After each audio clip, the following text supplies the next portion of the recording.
ಇಬ್ಬರಿಗೂ ಬಹಳ ನಂದಿದೆ. ನಾನಂತೂ ಸಿನಿಮಾ ನೋಡಿ ಎಷ್ಟು ವರ್ಷ ಆಯ್ತು ನನಗೆ ಒಂದು ನೆನಪಿಲ್ಲ. ನಾನು ಟೂರಿಂಗ್ ಟ್ಯಾಕ್ಸಿ ಇಟ್ಟಿದ್ದೆ 3 ಇದ್ದು.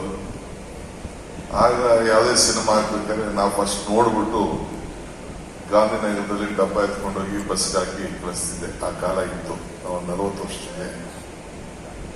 ಈಗ ಥಿಯೇಟರ್ಗಳು ಇಟ್ಟಿದ್ದೀನಿ, ನಾನು ಎಕ್ಸಿಬಿಟರ್ ಇದ್ದೀನಿ, ಇಲ್ಲ ಅಂತ ಹೇಳುದಿಲ್ಲ. ಒಂದು 23 ಸ್ಕ್ರೀನ್ ಇದೆ. ಅದು ನಂಗೆ ನೋಡೋಕೆ ಟೈಮ್ ಇಲ್ಲ, ಹೋಗಕ್ಕೆ ಟೈಮ್ ಇಲ್ಲ.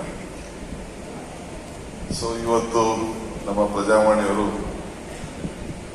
ಸಿನಿಮಾ ರಂಗದಲ್ಲಿ, ಬೇರೆ ಬೇರೆ ರಂಗದಲ್ಲಿ ಮೊದಲಿಂದ ಕೂಡ ನಮ್ಮ ಪ್ರಜಾವಾಣಿ ಬಗ್ಗೆ ಒಂದು ವಿಶೇಷವಾದಂತ ನ್ಯಾಯಾಂಗ, ಪತ್ರಿಕಾ ರಂಗ, 4 ಪಿಲ್ಲರ್ಗಳು ಪ್ರಜಾಪ್ರಭುತ್ವಕ್ಕೆ. ಹಂಗೆ ನಮ್ಮ 3 ಜನರನ್ನು ಕೂಡ ಯಾರು ತಪ್ಪು ಮಾಡಿದ್ರು ಕೂಡ ತಿದ್ದುವಂತ ಒಂದು ದೊಡ್ಡ ಜವಾಬ್ದಾರಿ ಈ ಪತ್ರಿಕಾ ರಂಗದಲ್ಲಿ ವಿಶೇಷವಾಗಿ